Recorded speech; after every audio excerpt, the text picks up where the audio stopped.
नमस्कार, मैं हूं सिद्धार्थ प्रकाश। कल तक भारत और पाकिस्तान के बीच तनाव चरम पर था। मिसाइलें दागी जा रही थी और जंग का डर सबके सिर पर सवार था। लेकिन अचानक आज शाम 5 बजे से दोनों देशों ने सीज फायर का ऐलान कर दिया। आखिर यह चमत्कार हुआ कैसे? कौन था इस डील का असली हीरो और पर्दे के पीछे क्या क्या खेल चला? चलिए आज हम आपको बताते हैं इस सीज फायर की पूरी इनसाइड स्टोरी।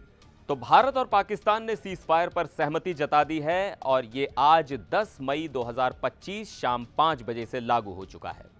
लेकिन इस खबर का ऐलान सबसे पहले किसने किया? अमेरिकी राष्ट्रपति डोनाल्ड ट्रंप ने।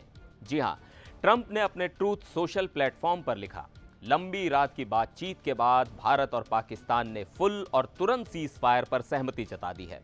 दोनों देशों को बधाई। इसके बाद अमेरिकी विदेश मंत्री मार्को रूबियो, पाकिस्तान के डिप्टी पीएम इशाक डार और भारत के विदेश सचिव विक्रम मिस्री ने भी इसकी पुष्टि की। लेकिन सवाल यह है, आखिर ये डील हुई कैसे? अब आते हैं इस कहानी के सबसे अहम हिस्से पर। इस सीज फायर की नींव रखी गई एक फोन कॉल से। आज दोपहर 3:35 पर पाकिस्तान के director general of military operations यानी डीजीएमओ ने भारत के डीजीएमओ को फोन किया। इस कॉल में दोनों देशों ने आपसी सहमति बनाई कि शाम 5 बजे से ना कोई फायरिंग होगी, ना कोई मिलिट्री एक्शन, चाहे वो जमीन पर हो, हवा में हो या समुद्र में। और हां, ये सिर्फ शुरुआत है। दोनों देशों के डीजीएमओ 12 मई को फिर से बात करेंगे। लेकिन सवाल यह है, आखिर पाकिस्तान ने यह कॉल क्यों किया? क्या था वो दबाव जिसने पाकिस्तान को झुकने पर मजबूर कर दिया? समझने के लिए हमें थोड़ा पीछे जाना होगा।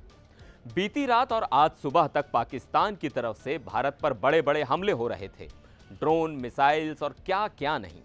भारत ने भी जवाब में कोई कसर नहीं छोड़ी। हमारी फौज ने पाकिस्तान के 6 एयरबेस को निशाना बनाया और उनके ड्रोन लॉन्च पैड्स को तबाह कर दिया। लेकिन इन सब के बीच तनाव इतना बढ़ गया था कि दुनिया को डर था कि कहीं ये जंग में ना बदल जाए। और यहीं से कहानी में ट्विस्ट आता है। अब आते हैं इस कहानी के सबसे दिलचस्प हिस्से पर। अमेरिकी विदेश मंत्री मार्को रूबियो ने इस सीज फायर में बड़ी भूमिका निभाई। लेकिन कैसे? तो सुनिए। रूबियो ने पिछले 48 घंटों में भारत और पाकिस्तान के बड़े बड़े नेताओं से बात की। भारत के पीएम नरेंद्र मोदी, विदेश मंत्री एस जयशंकर, एनएसए अजीत डोभाल और पाकिस्तान के पीएम शहबाज शरीफ से तो वो पहले भी बात कर चुके थे।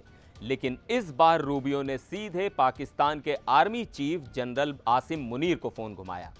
क्यों? क्योंकि पाकिस्तान में चुनी हुई सरकार के बावजूद असली पावर तो सेना के पास ही है। रूबियो की इस कॉल का टाइमिंग भी गजब था। खबर आई थी कि पाकिस्तान अपने नेशनल कमांड अथॉरिटी की मीटिंग करने वाला था, जिसमें न्यूक्लियर हथियारों पर फैसला होता है। लेकिन रूबियो की कॉल के बाद पाकिस्तान के सुर बदल गए। इशाक डार ने कहा, हम भारत से बातचीत को तैयार हैं, बशर्ते भारत हमला ना करे। और भारत तो शुरू से कह रहा था कि वो तनाव बढ़ाना नहीं चाहता। लेकिन रुकिए, कहानी में अभी भी ट्विस्ट बाकी है। अमेरिका भले ही सीज फायर का क्रेडिट लेने की कोशिश कर रहा हो, लेकिन भारत ने साफ कर दिया कि यह डील दो देशों के बीच की सीधी बातचीत का नतीजा है। विदेश सचिव विक्रम मिस्री ने प्रेस कॉन्फ्रेंस में कहा, यह समझौता भारत और पाकिस्तान के डीजीएमओ ने आपस में बात करके किया, यानी इसमें किसी तीसरे मुल्क का कोई रोल नहीं है।